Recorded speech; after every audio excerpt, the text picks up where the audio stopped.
Bonjour à tous et bienvenue dans cette nouvelle vidéo. Aujourd'hui, je teste l'outil Notability. Prendre des notes sur l'iPad est quelque chose que j'aime beaucoup pour l'instant et je vais vous montrer ça avec cet outil. Dans un premier temps, nous allons le découvrir avec le test réalisé par Notability et ensuite, nous le testerons à notre manière. Voilà ce que vous avez lorsque vous venez d'acheter l'application Notability car à ce jour, elle est payante. Vous avez la présentation classique où on vous montre que vous pouvez esquisser, mettre des objets, médias, des dessins, etc. dedans. Nous allons commencer tout de suite avec cette première prise en main. Vous avez également la possibilité, comme vous le voyez, d'activer le cloud pour transférer vos notes d'une tablette à une autre ou d'une tablette à l'ordinateur. Commençons avec la note de bienvenue créée par Notability. Vous voyez qu'ici, voilà, une note qui est très propre, où on vous montre les différents symboles par lesquels vous pouvez naviguer. L'outil de navigation qui est le principal, le T qui représente le texte, et ensuite vous avez différents crayons, marqueurs, gommes, ciseaux pour découper, et la petite main pour naviguer sans rien modifier. Dans un premier temps, on nous présente le texte. Vous n'avez qu'à toucher la touche T dans la barre d'outils supérieure pour ajouter n'importe quel texte et ensuite y régler la typographie, la taille du texte, etc. On voit également ici, comme par exemple avec l'exemple des pieds, qu'on peut ajouter quelques petites photos, quelques petits symboles dans notre document pour le rendre également plus attractif et plus sympathique. Avec les photos, on peut ajouter également beaucoup de choses. Ici, ce qui est bien dans cette petite note de départ, on nous propose des exercices concrets. On nous demande d'abord de toucher la touche T dans la barre supérieure. Donc, vous voyez là que je l'active. Et ensuite, on touche avec deux doigts la photo pour la sélectionner. Tout de suite, il faut vraiment bien appuyer avec les deux doigts. Et ensuite, on peut simplement, avec le mouvement des doigts, on peut la faire glisser, l'augmenter, on peut zoomer, dézoomer, l'agrandir, la rapetissir. Vous voyez que le texte s'adapte également en fonction. C'est quelque chose que vous pouvez régler aussi. Et vous pouvez la mettre de travers, la mettre dans le sens que vous voulez. C'est vraiment quelque chose de très pratique. Vous avez également la possibilité de la recadrer. Vous voyez ici que je peux la rogner, vous avez le quadrillage, vous pouvez la sélectionner comme vous voulez, ça vous permet également de, pour ceux qui aiment la photographie, de régler sur la ligne des tiers telle ou telle photo, mais ça c'est un autre sujet. Avec cette barre T, vous pouvez également annoter votre document directement avec un clavier, donc là on n'est pas encore avec l'utilisation du stylet, on peut ajouter des notes directement avec un clavier soit en Bluetooth, soit si vous avez le keyboard qui va avec votre tablette. Deuxième petit exercice de cette note de découverte, avec le petit plus qui se situe en haut à droite, vous pouvez ajouter des photos que vous aurez préalablement enregistrées dans votre galerie. Alors bien sûr, il faut donner votre accord à Notability pour aller dans votre galerie. Ici, prenons par exemple la photo de mon logo que je viens de modifier, vous l'insérez assez facilement, et puis avec l'exercice que nous venons de faire juste au-dessus, vous pouvez l'agrandir, zoomer, dézoomer, la placer un petit peu où vous voulez, à l'aide de vos doigts ou de votre stylet, peu importe. Voilà, exercice réussi, passons à la suite. Vous pouvez également, oui, ça ici je ne le fais pas directement, mais comme c'est déjà fait, mais vous pouvez annoter directement sur une photo. Donc avec votre stylet, vous pouvez noter directement sur la photo. Ensuite, vous voyez qu'il y a d'autres outils. Par exemple, pour l'écriture, vous avez le crayon, qui est l'outil principal de Notability.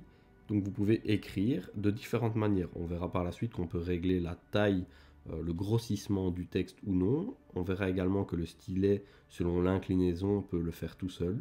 On peut également utiliser la gomme pour effacer certains points et le surligneur pour mettre en évidence ou colorier certaines zones.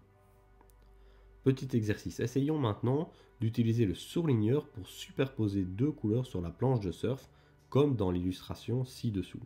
Alors on va s'essayer à ça. Je vais prendre le surligneur. Voilà, je prends le surligneur. Alors en restant dessus, on peut modifier la couleur, mais je vais laisser en jaune. Voilà, je sélectionne voilà, plus ou moins hop, la planche de surf en jaune. Voilà qui est fait.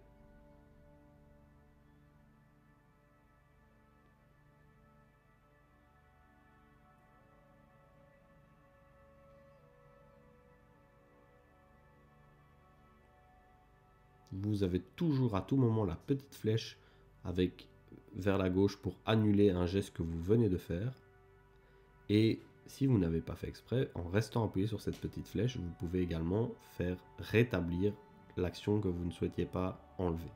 Ensuite, en restant appuyé, vous avez la possibilité, vous voyez, du côté gauche de changer le trait, donc l'épaisseur de ce que vous êtes occupé à faire, et sur la droite, vous pouvez changer les différentes couleurs. Vous voyez ici par exemple que je choisis un bleu, la pointe du surligneur est un peu plus fine, et je peux la superposer. Vous avez également la possibilité de créer des traits d'une épaisseur différente, et vous pouvez également créer des traits avec des pointillés par exemple, ou juste un nuage de points. Voilà, vous avez plusieurs possibilités qui sont très intéressantes avec ce surligneur. L'outil ciseau. Alors l'outil ciseau va vous permettre, évidemment en le sélectionnant dans la barre supérieure, ça va vous permettre de sélectionner une zone, que ce soit une photo, un morceau de texte ou peu importe, et avec vos deux doigts de la faire glisser ou de l'agrandir, de la rapetissir. Vous allez pouvoir jouer avec cette forme.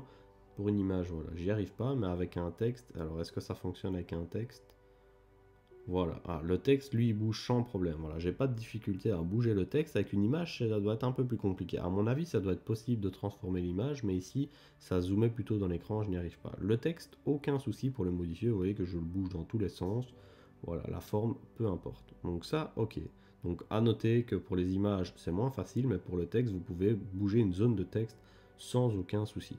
Alors, outil hyper pratique si vous êtes en auditoire ou en cours et que vous prenez note avec votre tablette, vous avez la possibilité de enregistrer ce qui se passe dans la pièce. Alors, c'est pas le micro de la télévision, mais vous avez le micro de votre tablette qui peut être activé en appuyant simplement une fois dessus, et ça vous permettra plus tard, quand vous réécrirez ou relirez vos notes, de pouvoir reprendre les informations que par exemple le professeur ou le conférencier donnait et de les compléter à ce moment-là. Vous allez pouvoir directement dans l'application relancer vos enregistrements et les réécouter et à ce moment-là reprendre note correctement ou compléter certaines notes ou surligner certains mots-clés qui étaient importants d'après l'interlocuteur. Voilà, vous avez d'autres exemples ici de ce qu'on peut faire au niveau graphisme. Vous voyez que les combinaisons, les annotations, les écritures, les couleurs, etc. Tout ça est très propre. C'est vraiment très sympathique. Et voilà, on arrive à la fin de ce petit test prévu par Notability pour nous faire découvrir l'application. Application qui est vraiment très sympathique, mais je vous propose maintenant de passer à la partie 2 avec notre test à nous. Voilà, nous voilà dans la deuxième partie. Ici, je suis sorti de la note de bienvenue et vous découvrez l'interface de l'outil une fois que vous l'avez ouvert. Alors, vous avez le petit plus pardon, en haut à gauche qui vous permet d'abord de créer des dossiers. Voilà, c'est une habitude à prendre dès le début selon moi. Ça me permet de classer directement toutes les notes, un peu comme si on avait des feuilles classées dans une farce. Alors, j'ai créé un petit outil Test Notability et à l'intérieur de celui-ci, on va venir créer une nouvelle note pour pouvoir faire ce test. Alors j'ai créé une nouvelle note, me voilà dans une feuille de base. Alors vous allez voir que la feuille, on peut la changer. Dans un premier temps, nous avons une feuille entièrement blanche avec comme en tête le numéro de la note, la date et l'heure à laquelle nous écrivons. Faisons dans un premier temps les premiers tests clavier. Alors vous voyez que simplement en appuyant avec une petite pression sur le T, nous avons le clavier virtuel qui apparaît. Si vous avez un clavier Bluetooth, c'est encore mieux. À ce moment-là, vous pouvez directement écrire et vous pouvez modifier, mettre dans la typo que vous voulez. Vous voyez qu'il y a déjà un très grand nombre de typos qui sont disponibles. Vous choisissez la police de votre choix pour l'écriture avec le clavier. Vous pouvez modifier également la couleur, comme vous voyez ici, et vous pouvez ajouter des polices de préférence avec le A, le B et le C en cœur. Comme ça, vous pouvez les retrouver à chaque fois. Passons maintenant avec le stylet ou avec le doigt, selon la manière d'écrire, mais je pense que si vous prenez note avec un iPad ou une tablette, le stylet est quand même vachement pratique. On prend l'outil crayon, vous sélectionnez la taille de l'écriture que vous souhaitez, vous faites quelques tests au préalable évidemment, et vous pouvez commencer à noter directement sur votre iPad. Voilà, je fais quelques tests, vous avez vu l'écriture que j'ai choisie. Alors j'ai pas la plus belle des écritures, mais voici le trait qui est assez gros. L'inclinaison ici est directement marquée, on voit que le trait peut se perfectionner en fonction de l'orientation de notre stylet.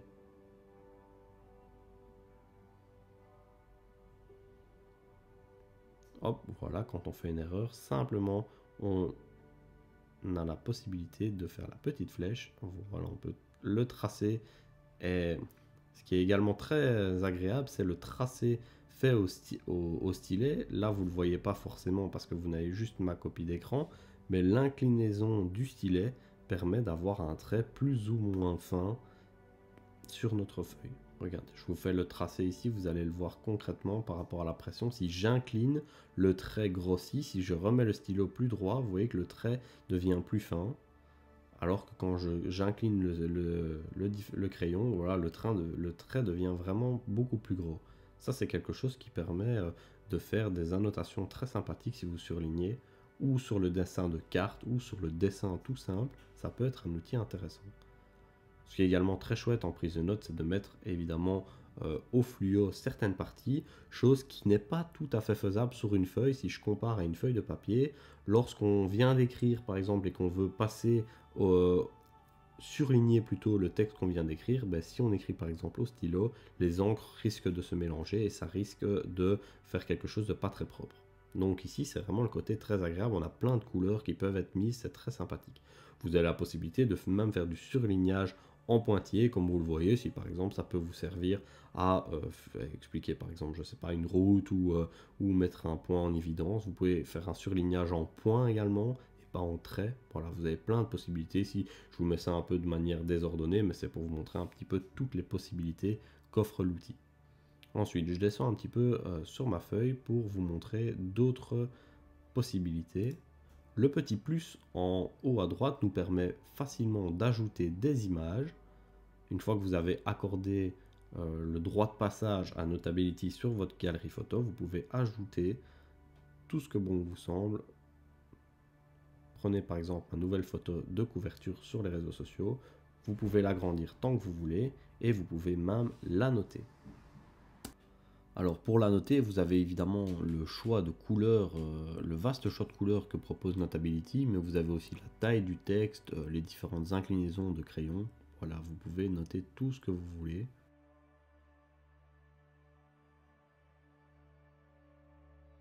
Un autre outil que j'aime beaucoup, mais ça il ne vaut pas seulement pour Notability, je pense qu'il est compatible déjà même avec les notes simplement sur l'iPad. En double tapant sur la partie plate du stylet, vous pouvez directement switcher entre le crayon et la gomme. L'outil gomme ici également est très pointu. Vous pouvez directement crayonner ce que vous voulez enlever avec une épaisseur de trait différente, ce qui vous permet d'être très précis dans ce que vous voulez enlever. C'est notamment, je pense, pour une application qui servirait plutôt à du dessin, je pense que c'est très pratique. Au niveau des différents formats, vous avez le format classique feuille blanche, mais vous pouvez également avoir différents formats, quadrillés, lignés, etc. En fonction de vos préférences, vous avez tous les formats. Comme vous voyez à l'écran, vous avez également le petit outil laser dans la barre d'outils supérieure, celui qui est tout à droite. C'est un laser et ça c'est très pratique, notamment pour les professeurs s'ils veulent donner cours directement avec la tablette ou filmer ce qui est projeté à l'écran. Vous pouvez mettre en évidence certains éléments comme je suis en train de le faire ici en mentionnant directement le laser. Vous pouvez également ce qu'ils appellent ici tenir la queue du laser, donc c'est-à-dire que vous pouvez entourer et le trait va rester actif pendant quelques secondes. C'est appréciable comme outil. Vous avez également le choix de choisir plusieurs couleurs pour le laser, le rouge étant évidemment la couleur principale. Voilà, j'en termine sur ce petit test. Je vous retrouve bientôt dans une autre vidéo où je testerai et je découvrirai son concurrent, c'est-à-dire l'application GoodNote. Et ensuite, je ferai également une vidéo de comparaison entre GoodNote et Notability. N'hésitez pas à aller voir sur la chaîne si ce sujet vous intéresse. En attendant, si cette vidéo vous a été utile, n'hésitez pas à mettre un pouce bleu sur la vidéo, à vous abonner, ça fait du bien au référencement de la chaîne et ça me pousse également à faire d'autres tests pour vous. Voilà, je vous souhaite une belle soirée, une belle journée, ça dépend à l'heure à laquelle vous regardez la vidéo et je vous dis à bientôt, ciao ciao.